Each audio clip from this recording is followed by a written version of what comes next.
I'm walking down the street, and I'm not a very emotional person at that time outwardly. Literally tears just start streaming down my face.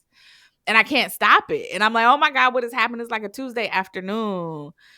And I'm crying, walking to the train to go home. Mm-hmm. And this voice in my head was like, I don't want to be here anymore. And it scared me. And I talk about this in the episode. I'm like, because immediately I didn't know if I meant I didn't want to be at that job anymore or I didn't want to be here anymore. Yeah. And I was like, oh, I got to get some help. I can't carry this anymore. So that was the moment when I decided to go to therapy and to find a therapist.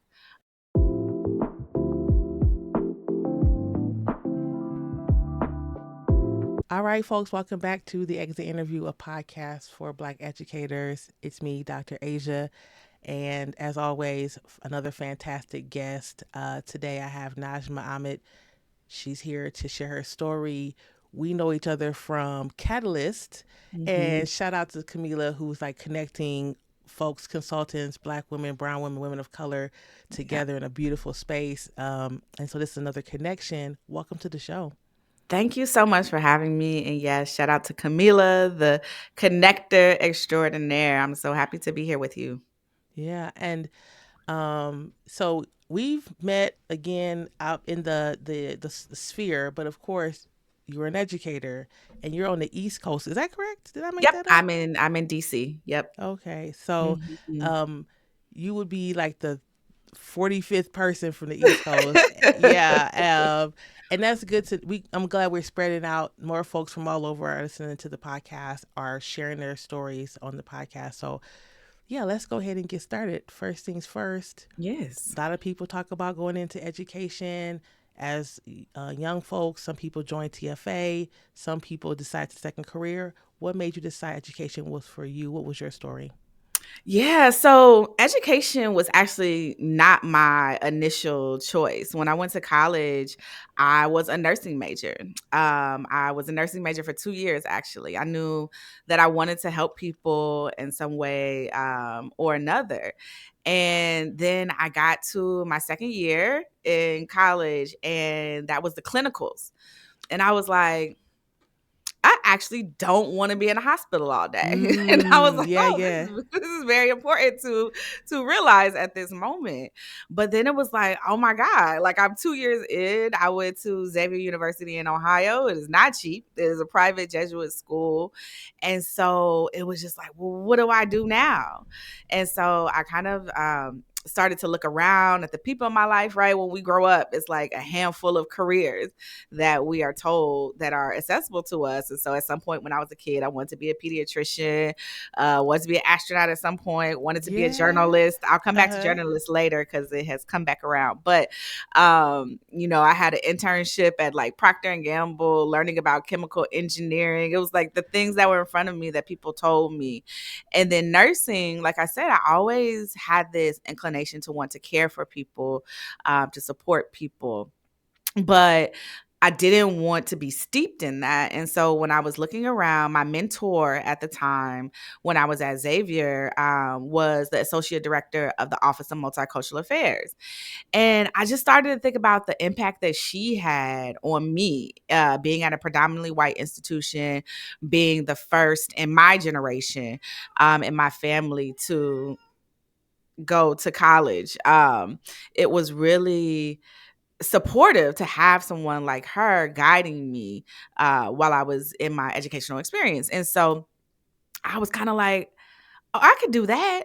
I want to do that. And so I started Yeah. to learn more about student affairs, college student affairs, and that was actually a career. I did not know that was a career, to be able to advise or work in multicultural affairs. And so I ended up switching my major to sociology, because I also love to study systems. I also love to study people, the functions, why education systems are the way that they are. I always thought about the Mm-hmm. fact that, I had access to great education because I lived in predominantly white neighborhoods, but my cousins a mile down the road didn't have access to the same things. I was thinking about that as like a Yeah. teenager, Yeah, yeah, and yeah. so I wanted to study that. And so I switched my major to sociology, and then my minor to gender and diversity studies, and set forth on understanding what it would take to embark upon a career in higher education. I was not a teacher,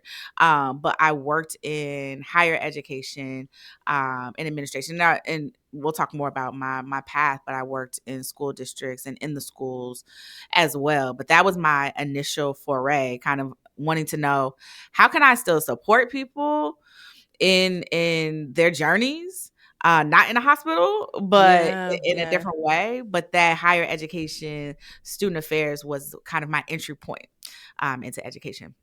Yeah, I appreciate that. And on our show, when we talk about educators, we talk about folks who impact youth in Yeah. any type of capacity, right? Paraprofessionals, school nurses, school psychs. So, I appreciate that lens that you're offering to our get or to our community. So, telling us you finished school, where are we working? What are we doing? What is your Yeah. experience? Yeah. So when I first graduated from college, it was in like 2007. So 2007 going to 2008. As we know, that was a huge economic crisis in our country. And so Yeah. I graduated and I didn't have a job yet. Luckily I had a grandfather who was like, don't come back home. And he got me an apartment, and he was like, I'm gonna give you some months to figure it out. And so I stayed in Cincinnati, where I went to school. Wait, And shout out to so, Grandpa. Let's just hold on. that man, He said, "Don't come." So, what was home for you? like 45 minutes away, in Middletown, Ohio. That's where I went to high Yeah. school. And so he was like, mm-mm, don't. And he was really the only reason. I always love to talk about the ancestors and everything I'm doing, but he Mm-hmm. was the one who made sure that I even got to go to college. Like so many of us, most of my family couldn't co-sign for loans. Nobody was paying for it. Nobody had the credit, but he was the only one. And so, shout out to the loans, I guess. But he was the one who Yeah. helped me and to put me through. And so, yeah, he was like, don't come back here.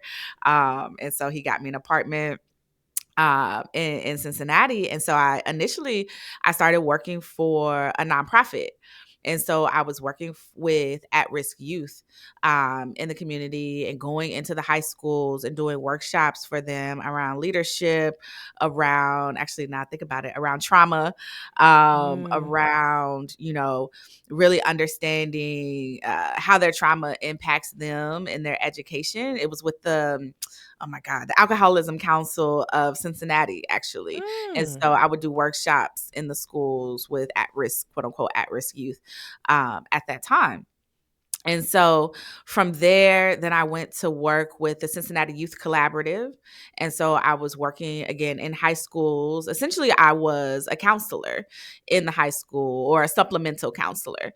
And I would work with the seniors to help them on high school planning, and to understand, how do you fill out the FAFSA, all the things I struggled with. Sure. Yeah. Right. Nobody Yeah. helped me with. I was in there like, nobody gonna help me. Okay, let me figure Yeah. this out. And And so grandpa wasn't that fast food wasn't his lane. He nah, said, he "I was like, write the "Take my check. I signed the social." loan." Yes. He's like, "Here's my social and my date of birth. Figure it Exactly. out, right?" Be well. And I was in Yes. youth groups too, though. I was in Upward Bound and things like that, and so I'm grateful for that support. So essentially, I was paying that forward. I was being that person that I had and that I wish that I had. It was Mm-hmm. really interesting though, because at that time, I was like 22.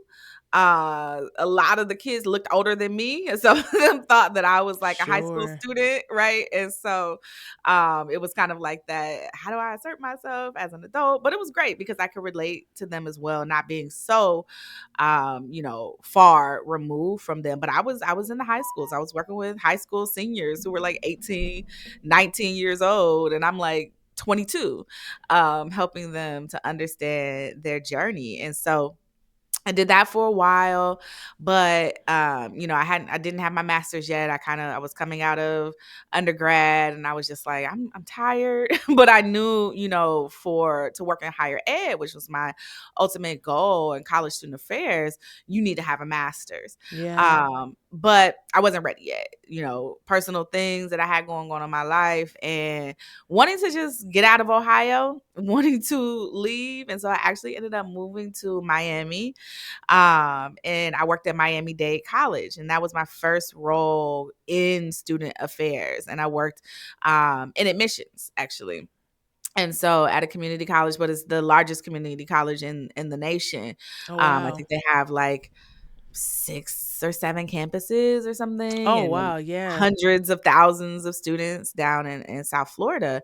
So it was a community college, but it had the feel of a much larger kind of institution. And so I was working in student life and admissions down there, kind of getting a feel for, how to navigate a campus. What does that look like? I was working with a lot of first generation college students, a lot of migrant students, immigrant students as well. And so those kind of um, complexities on how to support those young people who are looking to fund their education, right? Again, going back to my Mhm. own struggles, my career often has been, how can I be what I needed for other people? Yeah. And And I hear so, that we hear that a lot on the podcast, right? It's that reciprocity piece. yeah, It's that like who could have really supported me, or that exactly that beacon, that person. If they had a person, then they want to be like that person. If they had no one, then they want to be that for someone else. yes, Yeah. absolutely, absolutely. So yeah, and then stayed in Miami, and I was like, I do not like it here. I did not want to be in Miami. I always wanted to be, I'm a huge history nerd, politics. In the back of my head, I was going to run for president one day, be a Yeah. university president, all these things. And so DC had always been calling to me. And it was around the time where Obama had been elected.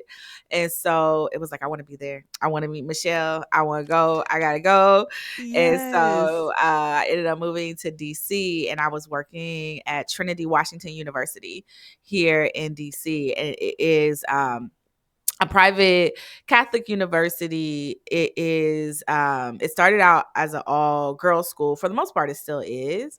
Nancy Pelosi went there, a few other kind of prominent political figures, but Mhm. at some point it changed to be predominantly Black. And so a lot of the girls at Trinity were from DC, first generation college students. A lot of them um, came from tough circumstances. A lot of them had different mental health issues going Mhm. on. Quite a few of them, didn't have stable home lives. And so Trinity, if you look it up, kind of prides itself as being a place of opportunity Mhm. for young women who may not be able to go to other universities, but still provide them with a great education. And Sure. so um, that was an experience. I worked in residence life.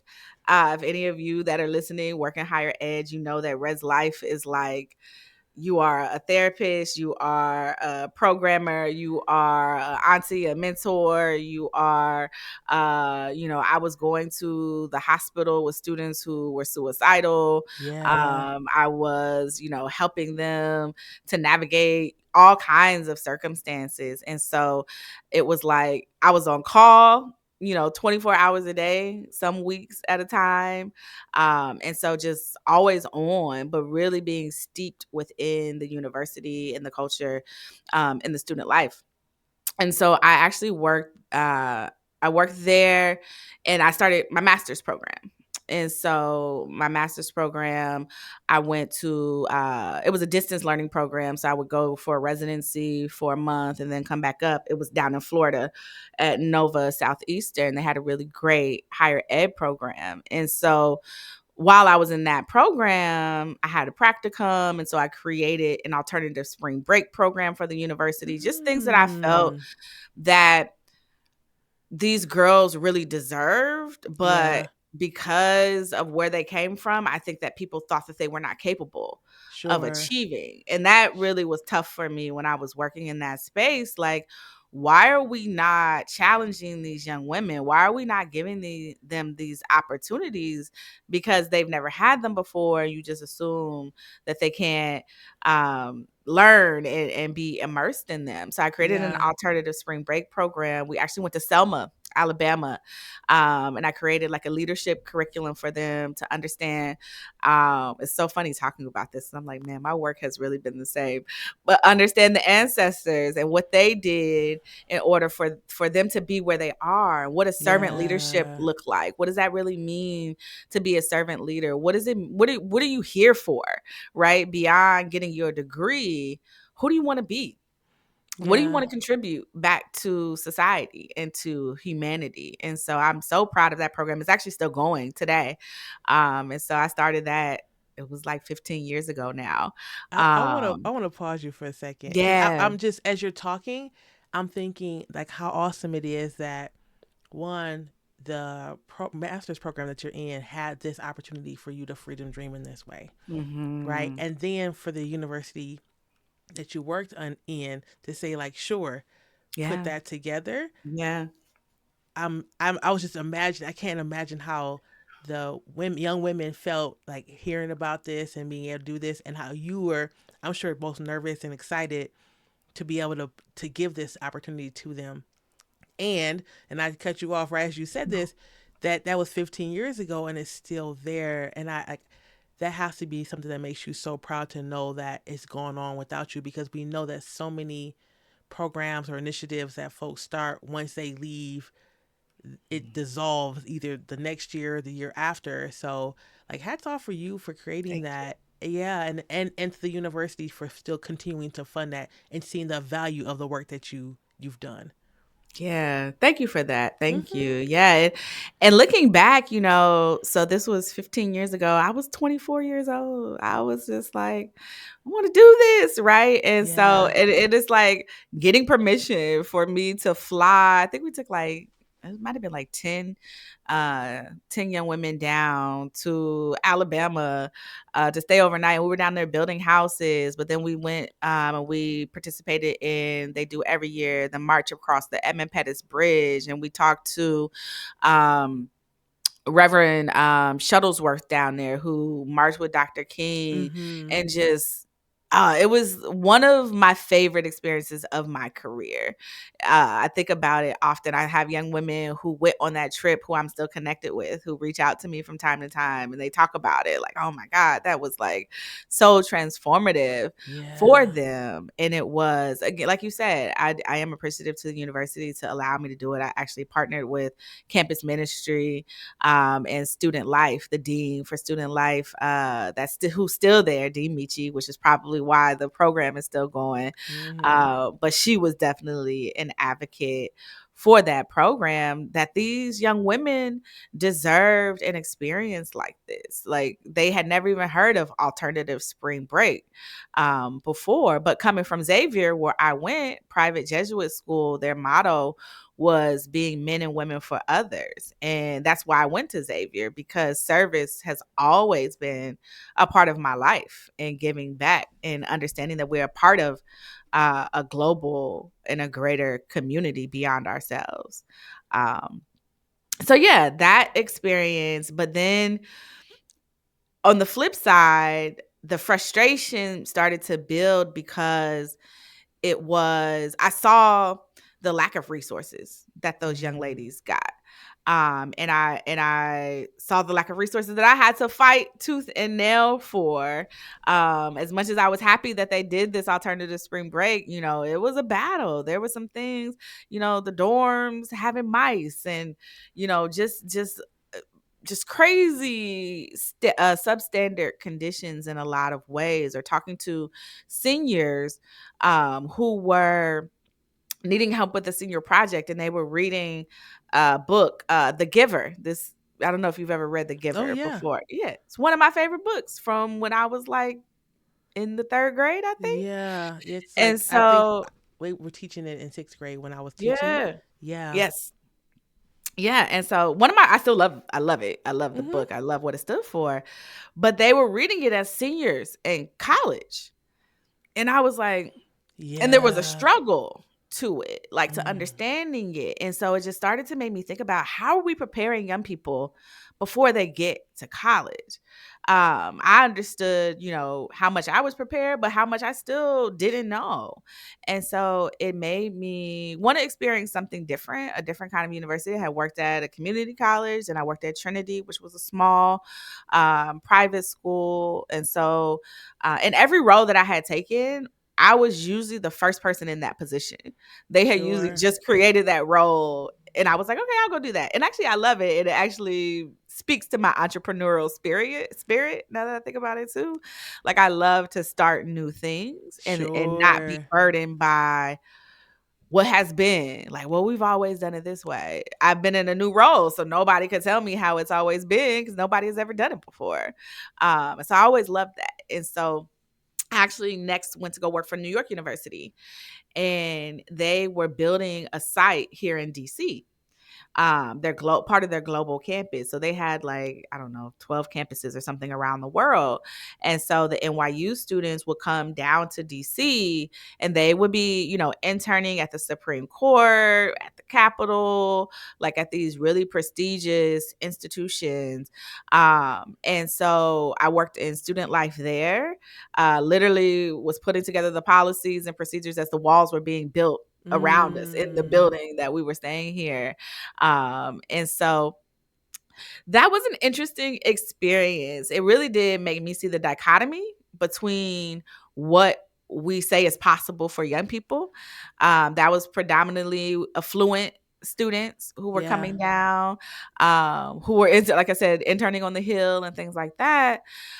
But they still were struggling mentally.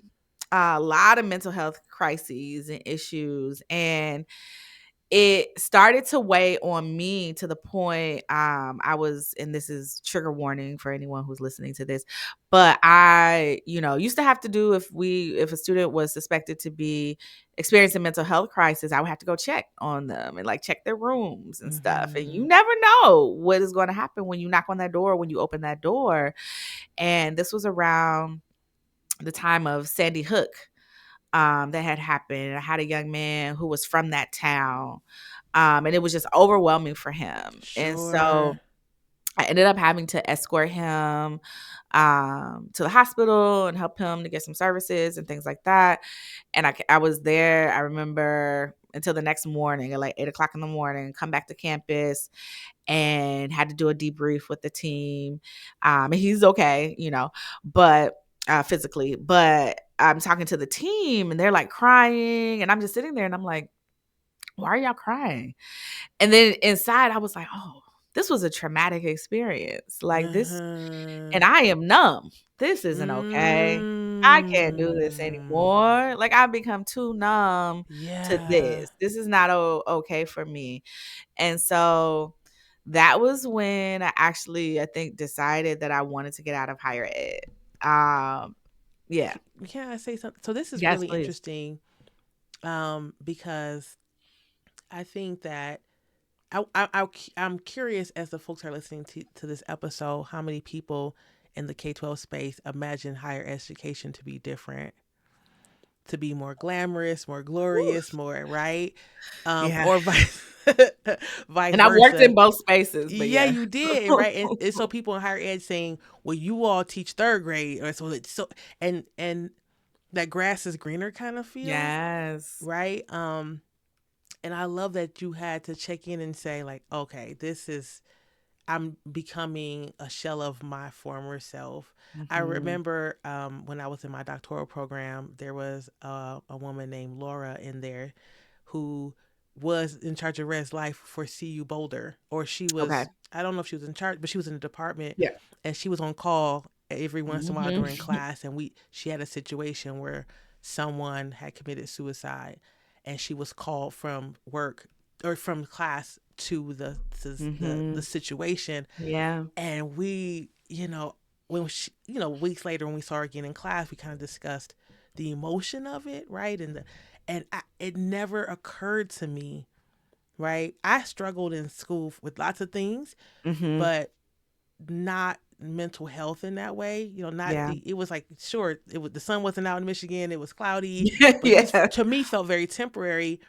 And so just want to say hats off to you, Res Life folks who do and did that work because these aren't just adults, these are people, still people's children. Mhm. These are still family members and community members, and Yeah. you're there and have to be there to kind of to hold space, Mhm. right? And they're navigating these really hard parts of their life. So I just want to say like hats off to you and Res Life folks for that. Thank you. Yes, much love to any residence life, student life folks who are Yeah, listening, especially right now. Especially right now. I couldn't yeah, imagine.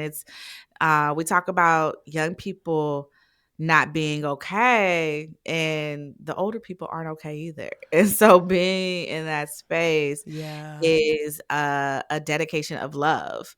And so, yes, sending all of the energy to anyone working in education, period, right now, but especially those working in those spaces. Um, but it caused me to want to take a step back and think about how are we even preparing young people before they get here, because on both ends of the spectrum, on either ends of the spectrum, I was experiencing young people who were woefully unprepared mentally, physically, emotionally, to go from being at home or whatever situation they were in before they came to college to now being like, okay, well, you're an adult now, figure it out. And it's like, wait a Yeah, minute.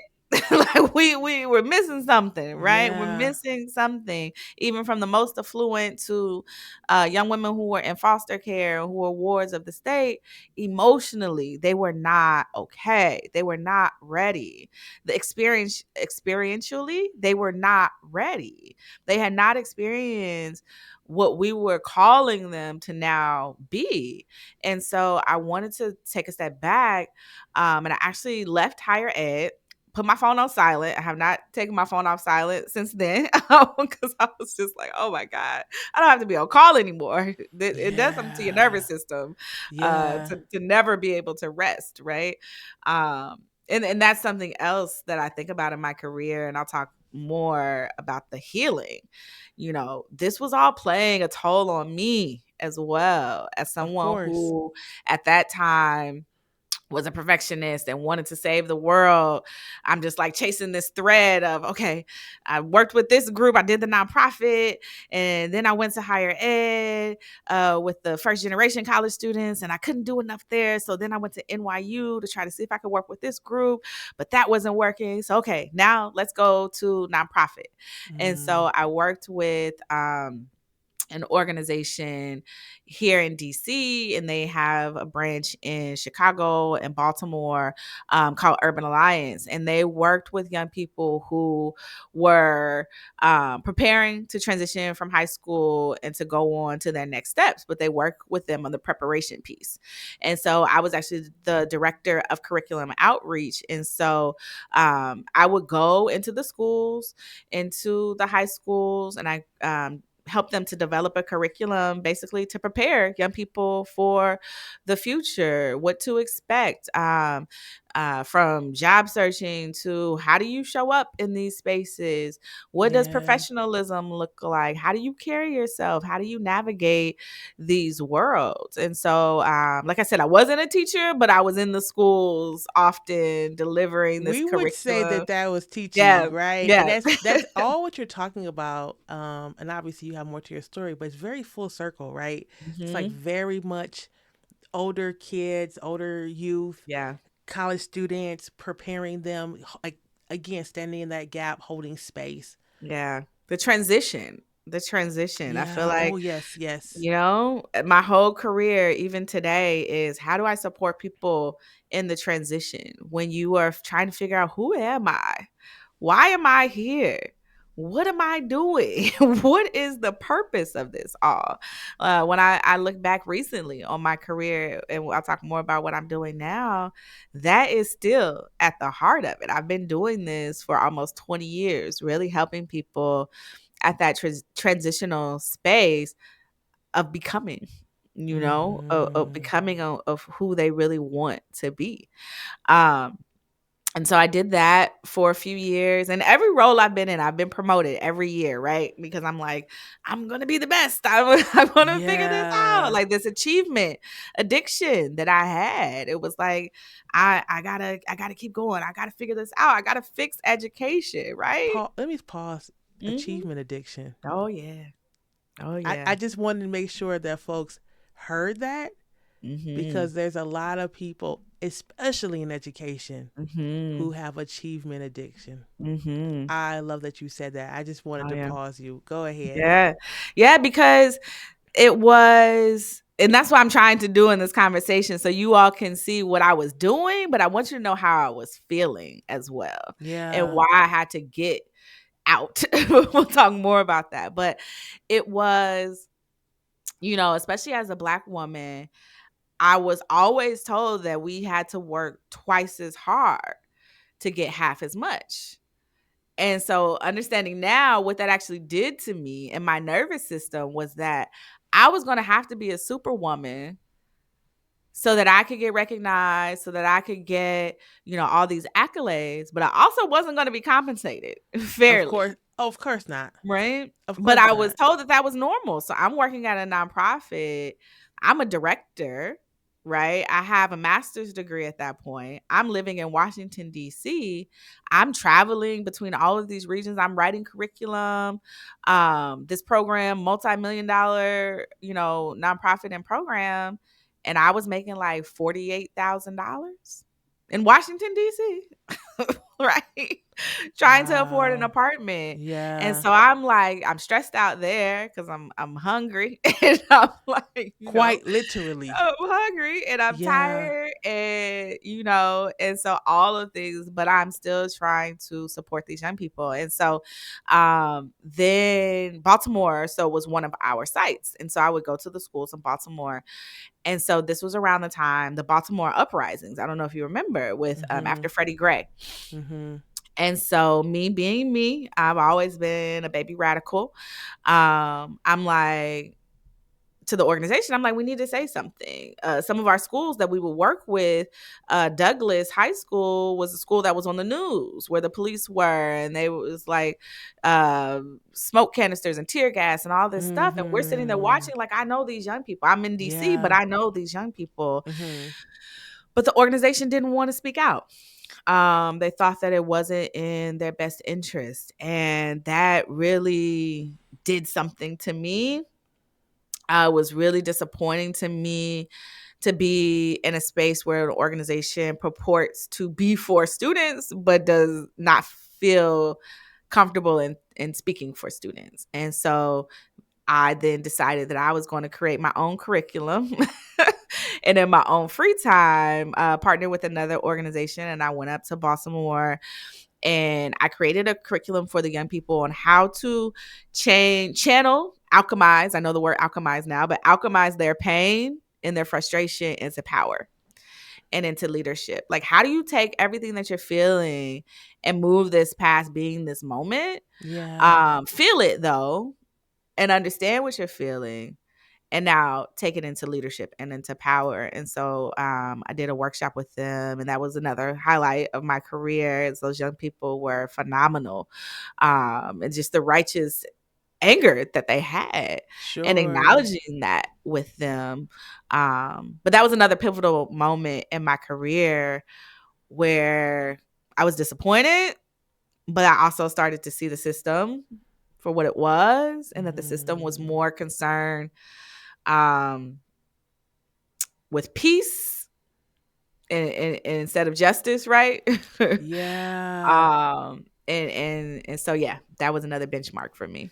So this is interesting because, we talk about on the show that folks who are kind of disenfranchised with traditional education spaces should consider nonprofit work if they're not fully prepared to be an entrepreneur, or they still want to be close to youth. And this, I'm glad you're talking about this, because this is something that happens as well, right?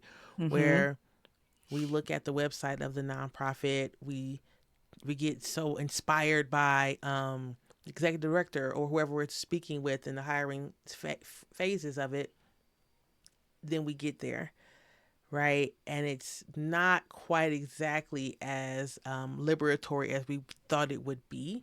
Yeah. And so there's so many folks who come onto the podcast who had a stint in nonprofit, myself included, where it's like for me leaving K-12 and saying I can't be in education in that way anymore, but let me try nonprofit work, and just totally being disenfranchised from it because you said that this is going to be a place of liberation for youth and for the Yeah. folks who work there, because a lot of Hmm. us are coming from other places where our ideas were silenced, our mental health is not well, and some of us should have took a pause and done some Yeah. therapy.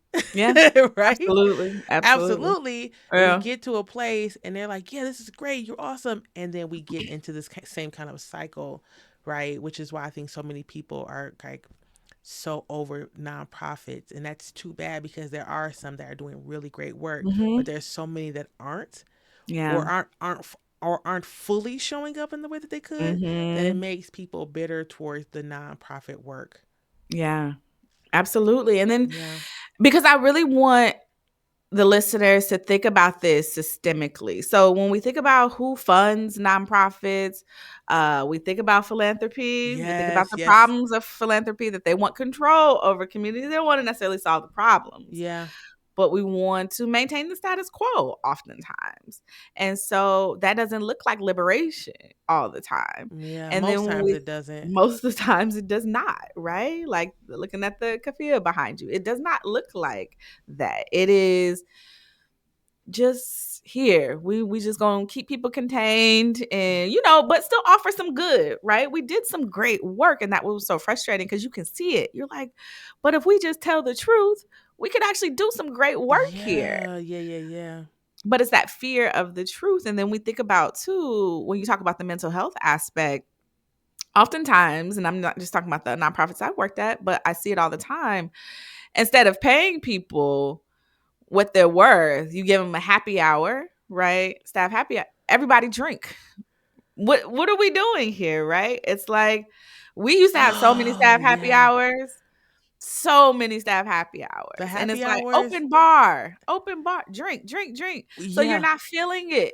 You're yeah. numb. Or the swag. Yeah, The happy right, hour, the you get to. swag, some random gift card that Yeah. was purchased with points from Yeah. buying things for the organization. Yeah. Yeah, you make Yeah. some great points. Yeah. Yeah. Yeah. Yeah. So did that, and then I was like, okay, this isn't enough, right? And I wanted to impact more young people because that was cool that we had this program, but I'm like, I want to get at the system of it all. So that's when I went to go work for DC Public Schools. I worked in central office. I was on the college and career readiness team. So DC is interesting because it's not a state, but it operates like a state. So Hmm. it's the LEA, the local education agency, kind of operated like a state education agency as well. Like we had, I see the Office of the State Superintendent, but we kind of were very much autonomous in that way. And so again, came into a position that was brand new on the team because there had been so much focus on college that every student's going to go to college. But if you look at the data, realistically, only about 35% of the young people were going to college. So it's like, what are we telling the other 65%? Good luck. Hmm. Like you Hmm. on your own. Yeah. I don't know. So I was kind of brought in to fix that and to figure out, okay, how do we actually prepare all young people for the future? But I was basically an alien. Like I came in and I was like, one of the things I used to say is that every career is the goal for everyone, because how it was being spoken about at that time was college, and then those who are not capable of college, then that's the other side. And it's like, hold on, no, no, no. Career preparation, life preparation is for every young person. The goal is not to go to college and stop. Like there's something that comes after that. And Hmm. so we need to be preparing all young people, and then also understanding that if you expose young people to careers in life, they'll make better decisions if they are going to college. So they're not going to major in nursing for 2 years, and then get into a hospital and be like, oh, wait, I don't like this. I could have done that in high school, right? Like I could Yeah, have, exactly. and so um I my work was centered around that. How do we prepare all young people for the future, all menu of options, and let them decide? But beyond just career, because I never wanted to just create another just workers, right? But again, at the transition, who do you want to be? What do you want to contribute back to society? What do you want to experience? What do you want your life to feel like, to look like, to be? And so worked with the city. I created a citywide internship program. I created a curriculum called Tenacity. If you're listening and you need a life skills career readiness curriculum, it's open source. It also still exists. So Tenacity curriculum, DCPS, you can Google it. It'll come up. It's free. I think it's like 150 pages. So always recommending that to folks. But created a paid internship program when I came on board to DCPS. I think it was like, I call it, they were doing random acts of career readiness. But I helped them to actually put some strategy and structure around it. So that by the time I left, there were over 1,000 young people in paid internships with the city. Oh, We had over, wow. 250 employer partners. We built out employer industry advisory boards who are also contributing back to the curriculum. I love that work. I love that work, but it left me, whew, it was hard. I really had to recover from that position. There was a lot of politics. It was a lot of seeing behind the scenes, working at the Mm-hmm. district level, how DC operates. The mayor is very much involved with the school. So a lot of it was the appearance of achievement and not actually celebrating the actual achievement. Mm. And so there were points when they were saying, 100% of young people graduated from X, Y, and Z school. And I saw it on the news and I'm like, no, they didn't. I was just in there talking to 5 of them who didn't graduate. So, and then that blew up eventually because some reporters started digging. And it was so frustrating to me because, again, if we would have just told if not we, but if they would have just told the truth, there was so much to celebrate about Sure. how far we came. But it was just that insistence of the appearance of doing the Yeah. work Yeah. instead of just doing the work, right?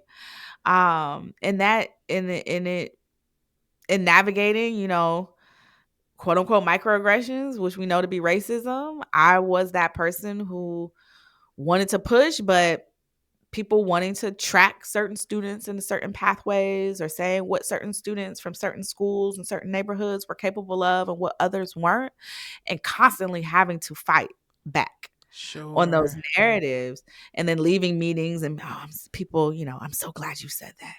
I'm so glad you, like, yo, you could have backed me up. Like, we In the had meeting, this in real meeting time, sweetie. in real Okay. time. Y'all Yes. got me just out here on this limb, but Which everyone is always so tells common. me, That piece of speaking up, being the only person, and then of course all of the heat comes back towards you, yeah, right? yeah. That happens so much. We hear that a ton on the podcast. Yeah, it was overwhelming. It was overwhelming, working in a space where, some leadership had been sued multiple times for how they treated staff of color, and everybody knows it, but it's just allowed to persist over and over and Mm. over again. And so eventually I left there, again, wanting to keep achieving, still not healing, still not pausing, still just kind of shoving it Hmm. all down because I was in pursuit of something. I was in pursuit of me fixing the education system so that I can say I did it.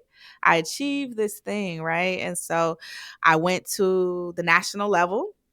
And so I was working for an organization, the Council of Chief State School Officers. I'm just putting everybody's name out right now. I don't It even is what care. it It is is. what it Do is, right? do This right, is and you gonna freedom. be on the This podcast. is freedom. This is Yeah. freedom. Yes, Um, this is freedom. I this is love that. freedom. This is Mhm. freedom. So I was working for the Council of Chief State School Officers. And again, I was one of the first Black women in leadership. Let me tell you this. So I started at this job, and it's like the first week. So probably like the second day, a Black man comes into my office and he's like, I want to give you the plantation orientation. And I was like, what did I just get myself into? Like and I had someone else come in my office and they told me like, just be careful. Like we can't really congregate like that in big groups as Black people because they'll think we're like, I was like, what? Like this is my first week of being there. I led, and I was, like I said, one of the first Black women directors. They only had a few. And I was leading a webinar. And after the webinar, I got a message from a Black woman who was on the webinar. And she didn't work there. She was, an outside partner. And she was just like, I'm so happy to see you there. She was like, I've never seen a Black woman leading anything at this. And I'm like, ah, all Mm. right. What did I just sign up for? Right. Mhm. And so my role was to inform national career readiness policy in across all states and to work with leadership and everything. And so I was really excited. This was like my dream role. I was literally working next door to the Capitol in DC. I'm like, mama, I made it, right? Yeah, sure. And making more money than anybody in my family had ever made before. And I'm like, okay, all right, I'm here. And it was, oh man, I how do I quickly encapsulate this? It was more of the same, getting into that position and realizing it was a bit of a disillusionment. Like, oh, the system is broken. Or it's not Mm. broken. The system is operating just as it was designed, Mhm. right? I mean, at this point, you've seen it at all levels. All levels, because I'm trying to find. I'm like, we Yeah. can do it. We can fix it. Come on, y'all. I see it because I could see it. I'm like, if we just tell the truth, we can fix it. Like if we just tell the truth. And so um in this role, that was, and I tell this story actually on my podcast in my first episode, but I remember early on in that position, I was leaving work one day and it was like 8 o'clock at night and I'm exhausted. I probably had worked like a 12, 13-hour day fighting about policy and how we show up and navigating all these microaggressions. I had been we were actually in a leadership retreat and we're learning about DEI and everything. And in this retreat, we were like in a break and I had my locks like pinned up and this white colleague tries to touch my hair. She's like, I love your hair. And I like have to do like a matrix spin out of it. And I'm Yeah. like, don't ever do that again. And Yeah. so all of these things, and I'm just like, this was it. This was my pinnacle. Like, I don't even know where to go after this. I've done every single level. And so I'm Yeah. leaving work and I'm walking down the street, and I'm not a very emotional person at that time outwardly. Literally tears just start streaming down my face. And I can't stop it. And I'm like, oh my God, what has happened? It's like a Tuesday afternoon. And I'm crying, walking to the train to go home. Mhm. And this voice in my head was like, I don't want to be here anymore. And it scared me. And I talk about this in the episode. I'm like, because immediately I didn't know if I meant I didn't want to be at that job anymore or I didn't want to be here anymore. Yeah. And I was like, oh, I got to get some help. I can't carry this anymore. So that was the moment when I decided to go to therapy and to find a therapist. Because it was this disillusionment that I had dedicated, more than a decade to this career.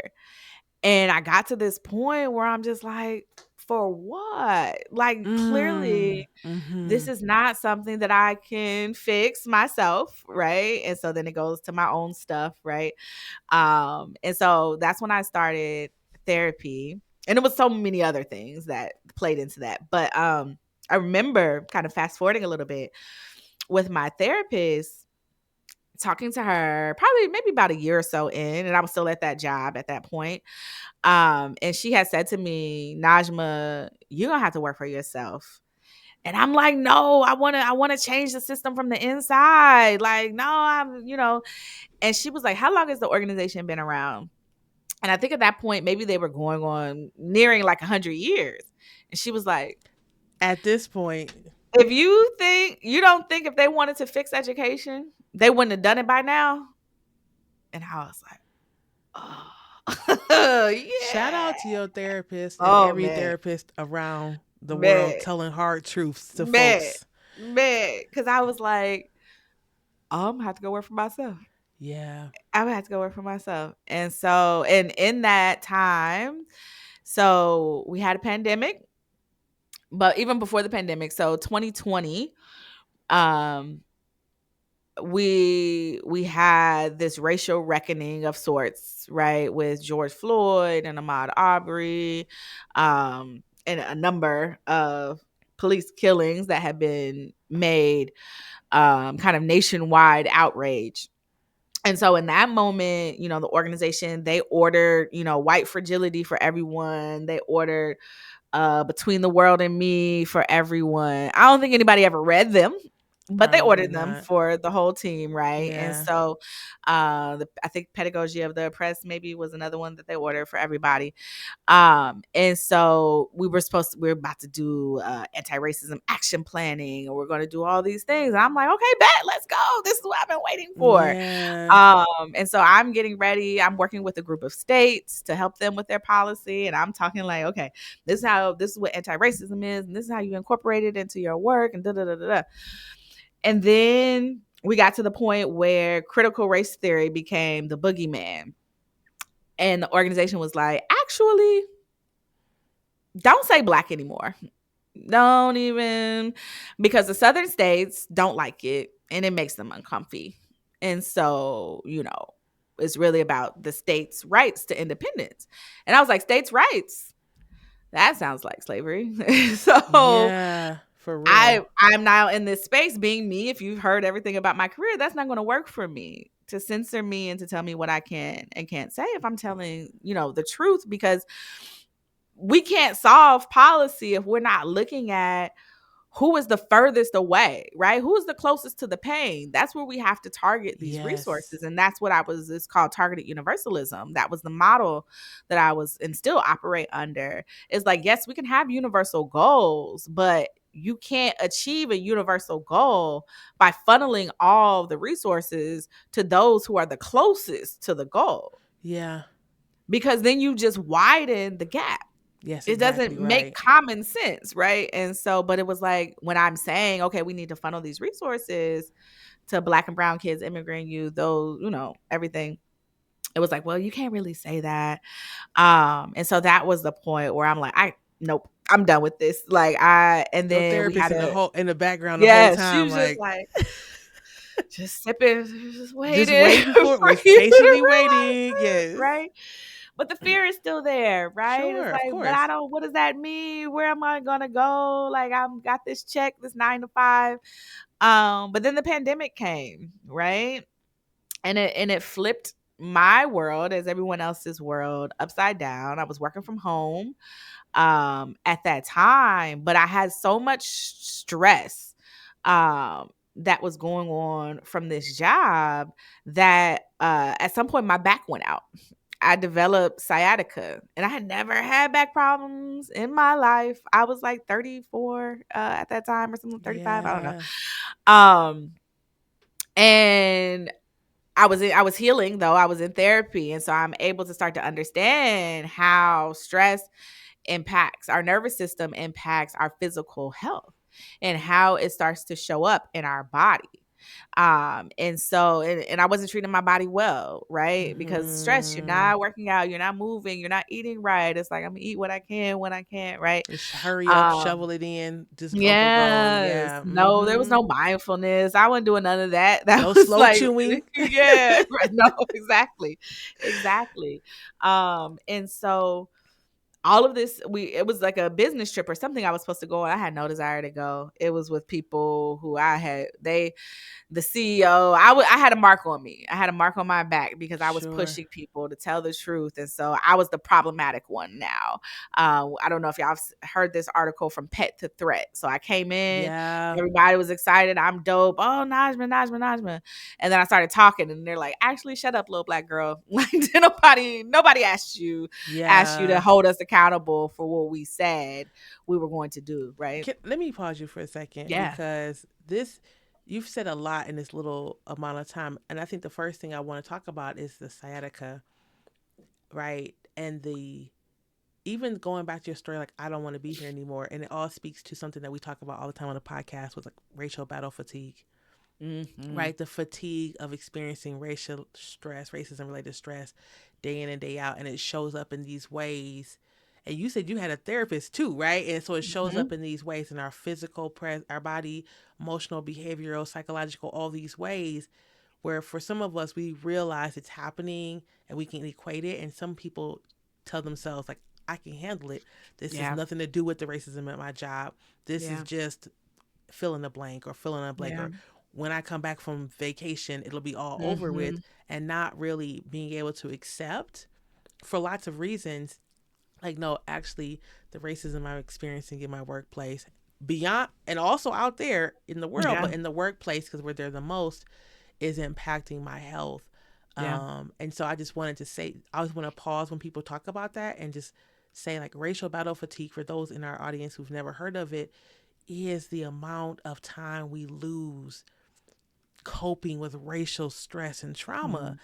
right? And it costs us hospital bills, it costs us time with our family, it costs us so much. And we need to be in spaces, and you're getting to this, I'm sure, where we're not experiencing racial battle fatigue as much, because how do Mhm. we avoid racism in America as Black Yeah. folks? Yeah. How do we like dampen that down and so that we can Yeah. heal? Yeah. Yeah. Absolutely. I tell people, for me and for everyone, it has to hurt enough first. Ooh, we. But your threshold for pain, you know? I had a high tolerance for pain. I had a high tolerance for pain until I literally couldn't walk. I literally couldn't walk, and I at this time, this work is very spiritual for me as Mm-hmm. well, and all of these synchronicities popped up. I saw this poem, I want to say by Zora Neale Hurston, no, Alice Walker. Oh, I have to find it, but it was basically talking about the pain that we carry, that you're talking about, and like at the end of the poem, it was talking about it's breaking your back. And I'm literally laying there, can't walk in this poem. It popped up Mm, on my Instagram or something, right? In the universe, right? And I'm reading it and I'm like, oh, it is breaking my back. Like I'm trying to yeah. carry all of this and I have to put it down. I have to put it down and I have to focus on, why am I here? Why am I here beyond my achievements, beyond trying to fix this system? That is not possible to fix. I'm sorry, y'all. It is not, because it's doing what it was designed to do. Mm-hmm. System cannot fix itself. Even with the best of intentions, once you're inside of it, you're a part of it. Now you can work to disrupt it, but eventually it will spit you out because you are now a foreign object Yeah. to this system, right? Like you're Yeah. you're cancerous to the system. So it's going to expel you in one way or another. It just is. I'm sorry. But you can do some good while you're there. You can, but you have to be aware of, what is it doing to you in return, and start to take notice, and learning how to take care of yourself outside of these systems. And then Yeah. having your exit strategy, right? Yeah. Having that exit strategy. And so um Yeah, they ended up, so I went on medical leave for my back, and long story short, they basically were like, "Don't come back." They were like, "Actually, we can't find any funding." They told me that career readiness was no longer a priority for the country, at a time where we're facing economic recovery from a pandemic. And that's all anybody is talking about, is how we're Yeah. preparing young people for the future. So I was like, oh, I see. I see. So it's actually no longer my choice. God, the universe, the ancestors were like, girl, get out, get out. And Yeah. so it was actually a blessing because I was on medical leave. I had, we had good benefits. That was one thing. My medical leave covered me for like a month or so, and then they're like, we'll put you on administrative leave after that, paid administrative leave. Yeah. They shut down my email before I even was gone, right? um it was interesting. And so I spent that time, though, that maybe 2.5, 3 months, building my business. And so I created the Chisholm Group, named after Shirley Chisholm, my shero. It was an economic justice and education consulting firm, because I knew that career readiness was still a priority for the country. But Mhm. then it was like, but I can do it in my own way, because a lot of the people that I worked with, they loved the work that I was doing and how I was supporting them and telling the truth and really supporting young people. So actually, a lot of my, some of my clients that I worked with at that organization, they followed me over, and I started subcontracting. And so at the end of 2021, going into 2022, this is actually my third year. I just completed my third year of working for myself full time. Congratulations. Thank you. Yeah. So that was my journey through education up until starting and going out on my own in 2022. Yeah. I mean, that's a story, right? Yeah, Yeah, it was a like I lot. said, yeah, you all like the high school and you were in colleges, smaller colleges, larger one, and the federal nonprofit, like all these ways that you were able to, as much as you could, support young Yeah. people, right? Um, so I'm gonna ask you, we know what the straw was, and I'm Hmm. loving that you talk about this. Like folks, the decision comes up. The exit's going to tell you either you're going to get shoved off the exit, or it's coming up for a lot of people, unless you want to turn your head or turn an eye away from harm.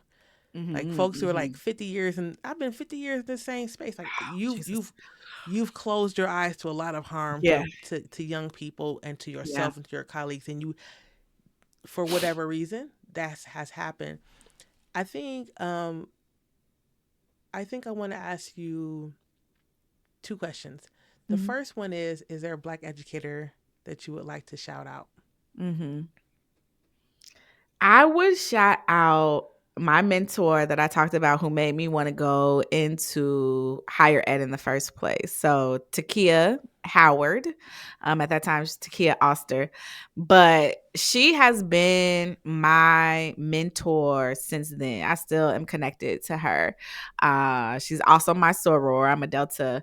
And so she really taught me what it meant to be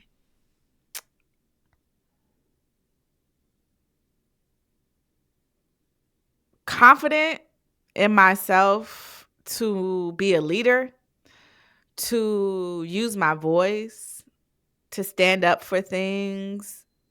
She really encouraged my leadership in that way. And I was basically modeling myself after her, modeling my career. Like, she was fly. Everybody was just like, "Oh, Takia is dope. Like, you can go talk to her about anything." And so I Yeah. always wanted to be that person who felt, who could provide that feeling for people, that you could come to them without judgment. I mean, there were times she would just look at me and be like, "What's wrong?" And one time she predicted something that was going on with me that I'm like, "How the hell did you do that?" Yeah, yeah. And she was just there, though. Like, even on the weekends, like when our friend group, somebody was, going through a crisis, she showed up. on the weekend. She wasn't working. She was working in multicultural affairs. She didn't need to be there. But she was. And like I said, over the years, she's just been a mentor to me when I'm applying for jobs. Like she was always like, let me put her down as my recommendation, my reference. Yeah. Just talking to her about my career, things that I was experiencing along the way. So, and she still works in higher ed now, different university, but that she has made a career out of molding and supporting young Black youth in particular, but minority students as well, to really lean into our brilliance and to lean into our power. So yeah, I would shout out to Kia for sure. Shout out to her. Thank you. And our Yes. last question is for you, and this is, I can see the theme, and I'm sure you've Yeah. reflected on this. You talk about this in your Yeah. podcast, like you said. For you, what does it mean to be well? So, the first thing that comes to mind when you ask me that question, there's this book called The Salt Eaters. And in the book, a quote that is in there, I'm paraphrasing a bit, is you say you want to be well. Are you sure, my dear? To be well is a lot of work. It's a lot of work. It We talk about healing and wanting to be healed. You have to go through. You have to acknowledge all the ugliness, all the pain, all the things that you've been running away from all these years, the things that you're avoiding and wanting to see. So being well is facing that truth, but holding yourself with grace. I talk about my podcast called the Free Black Girl Podcast, and I chronicle my own healing journey. When I started the Chisholm Group, I also started coaching. I coach Black Mm-hmm. women on how to quit their jobs and start their own businesses. And when I would start working with my clients, I would tell them, I'm your coach. I'm not a therapist, but you need to get a therapist because this Mm-hmm. is going to tap dance on all of your stuff. And they would look at me and they'd be like, okay, cool. But then they would be like, I don't know what that means. Like, what does being well mean? Well, what does Mm-hmm. healing actually mean? And at that point, I had been with my therapist for probably like 4 years at that point. And so, and she's a somatic healer. And so we work on mind and body beyond talking about it because I'm smart. A lot of y'all are smart.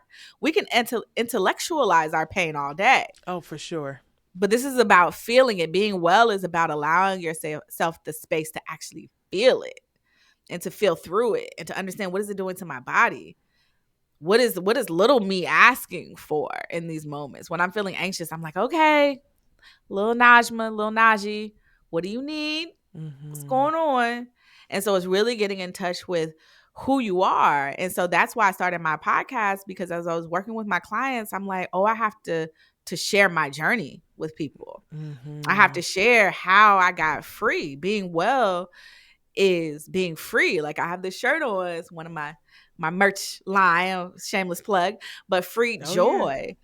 It is Yes. like the active space of freeing ourselves in self-liberation. That's what being well is to me, the freedom to feel all the messiness, to be imperfect, because perfection is not a thing. Being well means allowing yourself the grace and compassion to show up fully as yourself and who you are, and to rest when you need to, and to know that you don't have to do anything to deserve that rest. That is really what being well. And in this moment right now that we are facing in this country, being well also means being able to stay grounded, to stay centered amongst all the noise, even when chaos is around you, being able to know why you're doing what you're doing, to know who you are, but then also to know that you're a part of a greater community and that we have each other. So being well means being able to be a part of a beautiful community that we support each other. Thank you. Thank you Hmm. so much. I really Thank you. appreciate this. Um, Folks, check out the podcast, check out Yes. like the work she's doing to like free us. For those Yes. of us who are trying to figure that out, we'll have all of our information in the show notes, all the information on the Exit Interview Podcast website. Um, this was a beautiful conversation. I thank you Thank you so so much for much. coming on. Thank you for Yeah, having me. I appreciate it. Yes, and definitely reach out, even if it's just to commiserate and join the community for sure. yeah. All right, folks, another episode of the Exit Interview podcast for Black educators. Make sure to go out and treat yourselves well, folks, and share this podcast with other folks who could definitely benefit. And we'll talk to you later. Peace.